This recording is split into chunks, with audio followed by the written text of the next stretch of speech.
تو میرے دوستو ساری بادشاہی اگر اپنی اولاد کے لیے کرنی تھی، سارا دین اپنی اولاد کو اصلی بتانا تھا، لوگوں کو نہیں بتانا تھا، جیسے نبی پاک نے معاذ اللہ بقول شیعوں کے اصلی دین ہی نہیں بتایا۔ جو توہین میرے آقا کی یہ کرتے ہیں اس کا آپ اندازہ نہیں کر سکتے۔ میرا آقا سارے جہانوں کے لیے رحمت بن گیا ہے۔ میرے محترم دوستو، حضرت علی کرم اللہ وجہ الکریم کی جنگیں ہوئی۔ حضرت علی کرم اللہ وجہ الکریم کسی جگہ دعویٰ کیا کہ مجھے رسول اللہ اپنا جانشین بنا گئے تھے۔ صحیح بخاری میں حضرت عباس رضی اللہ تعالی عنہ میرے آقا کے چچا محترم، آپ نے حضرت علی کو پکڑا اور کہا ادھر آؤ علی، میں سرکار دو عالم کے چہرہ عطر کو دیکھ لیا، میں بنو ہاشم کے چہروں کو دیکھ کر جان جاتا ہوں کہ وہ موت کے قریب ہیں، سرکار 2-3 دن سے زیادہ زندہ نہیں رہیں گے، آؤ خلافت کا فیصلہ کرا لیں، آؤ خلافت کا فیصلہ کرا لیں۔ میں دلیل دینے، مولا علی کرم اللہ وجہ الکریم نے فرمایا چچا جان میں اس سلسلے میں حضور کے پاس نہیں جاؤں گا، اگر میرے آقا نے انکار کر دیا تو قیامت تک خلافت ہمارے لیے ختم ہو جائے گی، کوئی حکومتی عہدہ ہم نہیں لے سکے۔ اب سنیں، میرے آقا نے جب اسلامی انقلاب مکمل کیا، عرب دنیا فتح ہو گئی، میرے آقا کے قبیلے کے عزیز رشتہ دار میرے آقا کے پاس آئے۔ حضرت علی تو خلافت بعد میں لینی تھی، میرے پاس آئے، حضور کے پاس آئے اور حضور کو کہنے لگے یا رسول اللہ صلی اللہ علیہ وسلم ہم آپ کے قبیلے کے لوگ ہیں، ہم آپ کے رشتہ دار ہیں، اللہ کریم نے آپ کو حکومت دی ہے، آپ اب ہمیں حکومت میں عہدے دیں۔ یہ بھی صحیح بخاری میں۔ تو میرے آقا نے فرمایا کہ نہیں، میرے دین میں عہدہ مانگنا حرام ہے، چاہے کوئی خلافت ہی مانگے۔ بات سنو آج، فرمایا میرے دین میں عہدہ مانگنا حرام ہے، جو عہدہ طلب کرے گا اسے عہدہ نہیں دیا جائے گا۔ یہ تو مولویوں دی ڈٹھائی ہے جڑے ووٹ مانگ لیندے ممبر بننے واسطے، خدا کے دین کو انہوں نے اگے لا لیا۔ ایم این اے عہدہ ہے، ایم پی اے عہدہ ہے، وزارت عہدہ ہے، میرے آقا نے عہدہ مانگنے سے منع فرمایا، حرام قرار دیا۔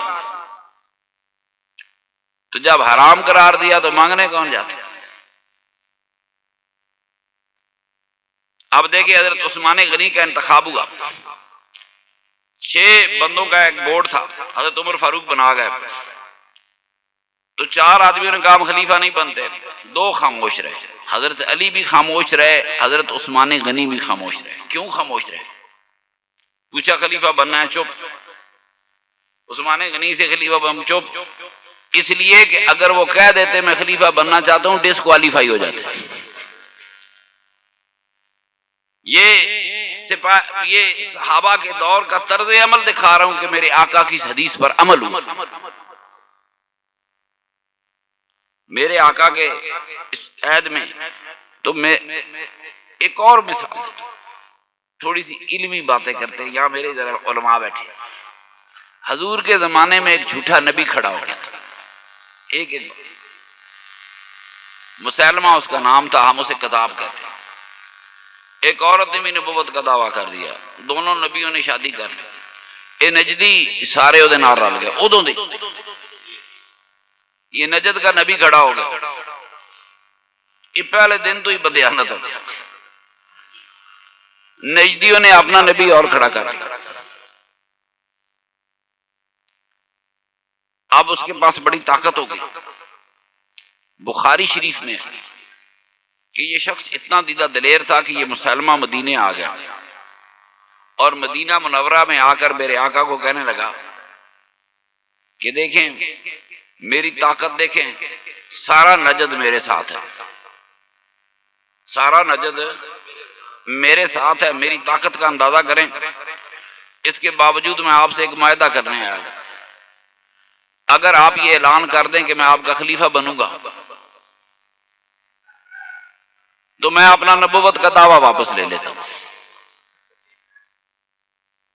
بڑی خوفناک جنگ لڑی مسلمانوں نے سیدنا صدیق اکبر کے زمانے میں نجدیوں کو مارنے کے لیے، اسے جنگ یمامہ کہتے ہیں۔ بڑی طاقت تھی اس کے پاس، اتنی اس میں رونت تھی کہ اکیلا مدینے آ گیا اور میرے آقا سے ان کے خلیفہ ہونے کا مطالبہ کرنے لگا۔ تو میرے دوستو، ایک کافر کو بھی پتا ہے کہ نبی پاک کا خلیفہ ہونا کتنا عام ہے، تو یہ بات صحابہ کو بھی تو پتا ہوگی نا۔ اصل کہانی میں اندر کی کھولتا ہوں، ایک کافر کو یہ پتا ہے، صحابہ کو بھی علم تھا۔ یہ ساری کوششیں اپنی جگہ پہ تھی، پر میرے آقا نے کسی کو جانشین مقرر نہیں فرمایا، سیٹ خالی رہنے، کوئی دلیل کھڑی نہیں ہوتی۔ ایک آدھ وہ اللہ معافی دے حدیث لایا، لیکن اس طرح بات نہیں بنتی۔ میرے دوستو، میرے آقا نے سیٹ خالی چھوڑ دی تھی۔ اب مجھے یہ بتائیں کہ جب حضور نے کسی کو جانشین نہیں بنایا تو سنت کا تقاضا یہ تھا کہ یہ سیٹ خالی رہتی۔ یہ روز سنت کا بھی روڑا ہوتا ہے، سنت کا تقاضا یہ تھا یہ سیٹ خالی رہتی۔ اب اگر صحابہ حضور کا جانشین نہ چنتے تو اسلامی انقلاب ختم ہو جاتا، سارا دین سمٹ جاتا۔ آپ یقین کریں، صحابہ نے جو خلیفہ چنا ان کو یہ اختیار اللہ کے رسول نے نہیں دیا۔ اللہ کے رسول کی کوئی حدیث نہیں کہ میرے بعد صحابہ خلیفہ چن لیں، نہ اللہ نے ان کو یہ اختیار دیا۔ پورے قرآن میں کوئی آیت نہیں کہ حضور کے بعد صحابہ خلیفہ چن لیں۔ چناؤ کسی قانون کے تحت ہوتا ہے، اور قانون تو تھا نہیں۔ اور اس وقت ضرورت پڑی جب ابھی میرے آقا کے جسد اطہر کو دفن نہیں کیا گیا تھا، تو میرے چاند بچے اب روز بدعت کھانی ہوتی ہے، میرے سامنے بات کر۔ اب نہ قرآن میں موجود ہے نہ حدیث میں موجود ہے، صحابہ نے نیا کام کیا، کسی کی جرأت ہے اس کو بدعت کہے۔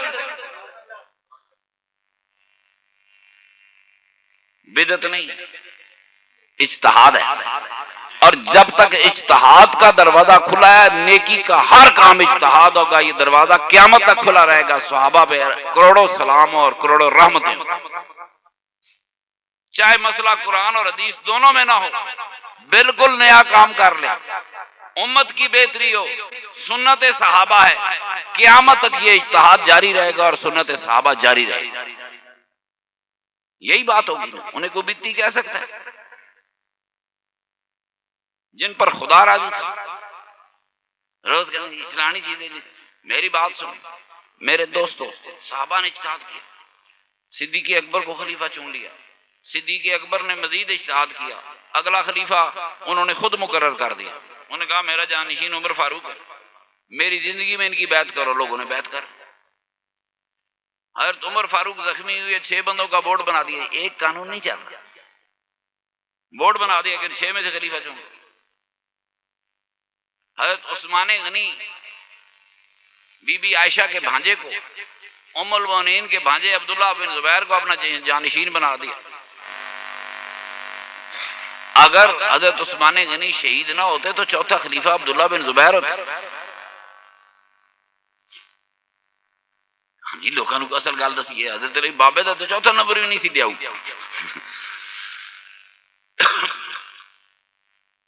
عثمان غنی کی شہادت کے بعد باغیوں نے مدینے پہ قبضہ کر لیا، خوف و ہراس تھا۔ اب جگہ کوئی نہیں بنی تو لوگ دوڑتے حضرت علی کے پاس گئے کہ آپ خلیفہ بن جائیں۔ آپ کو پتا تھا کہ عبداللہ بن زبیر نامینیٹڈ خلیفہ ہیں، نامزد ہیں۔ آپ نے کہا کہ عبداللہ بن زبیر کے باپ حضرت زبیر بن عوام کو بلاؤ، ان کے دوست طلحہ کو بلاؤ، اگر وہ کہتے ہیں تو میں بیعت کرتا ہوں۔ کینڈیڈیٹ دا باپ میری بیعت کرے۔ حضرت طلحہ نے بھی آ کے بیعت کر لی، زبیر بن عوام نے بھی بیعت کر لی۔ پھر آپ نے فرمایا بدری صحابہ کو بلاؤ، اگر اصحاب بدر مجھے بیعت کے لیے کہیں تو بیعت لوں گا، ورنہ نہیں کرتا۔ بابے چبڑیے شیعہ سن، بابا بڑی شہ سی، انصاف نہ، سچائی سے۔ جب بات سچائی پہ آئے گی تو پھر سچائیاں سچائیاں ہیں۔ فرمایا جاؤ اصحاب بدر کو لاؤ، ورنہ حضرت علی کرم اللہ وجہ الکریم فرماتے ہڈی لوڑ کیڑی ہے، منو تو حضور پہلے ہی خلیفہ بنا گیا۔ دیکھیں بات سنیں، یہ صحابہ کو کہتے میں تو پہلے سے خلیفہ تھا، میری باری نہیں آن دیتی ہے۔ آپ نے یہ نہیں فرمایا کہ میں خلیفہ ہوں، مجھے حضور نامزد کر کے فرمایا حضرت طلحہ کو بلائیں، حضرت زبیر کو بلائیں، اگر وہ کہتے ہیں تو میں سوچتا ہوں بیعت کرنے کا۔ اصحاب بدر کو بلائیں، بدری صحابہ آگے گئے، ٹھیک ہے دنیا میں خلیفے چنے جاتے ہیں، مگر یہ پہلی اب مثال ہے کہ لوگ خود جا کر کہہ رہے ہیں آپ خلیفہ بن جائیں۔ اب یہ ساری مثالیں جدا جدا ہیں۔ مسلمان اب خانہ جنگی بھی سمجھ آ گئی، حضرت عائشہ رضی اللہ تعالی عنہا نے، حضرت طلحہ نے، زبیر نے، سب نے بیعت کر لی۔ جب حالات نارمل ہوئے تو ان کو خیال ہوا کہ ہم نے تو غلطی کی ہے، خلافت ہمارے پاس ہونی چاہیے تھی، یہ کیا ہو گیا؟ وہ آہستہ آہستہ مدینہ سے نکلے، مکہ شریف چلے گئے، وہاں جا کے فوجیں اکٹھی کی، مکہ سے عراق آ گئے، عراق میں آ کر بصرہ فتح کر لیا۔ تو حضرت علی کو جنگ کے لیے آنا پڑا، حکومت تھی، اللہ معافی دے، یہ اگر ساری تفصیلات سنیوں کو پتہ ہوں تو بڑے عقیدے پکے ہوتی نہیں، تفصیلات نہیں ہوتی۔ یہ جنگ کی وجہ یہی تھی کہ حضرت بی بی عائشہ کا بھانجا عثمان غنی کا نامزد کردہ خلیفہ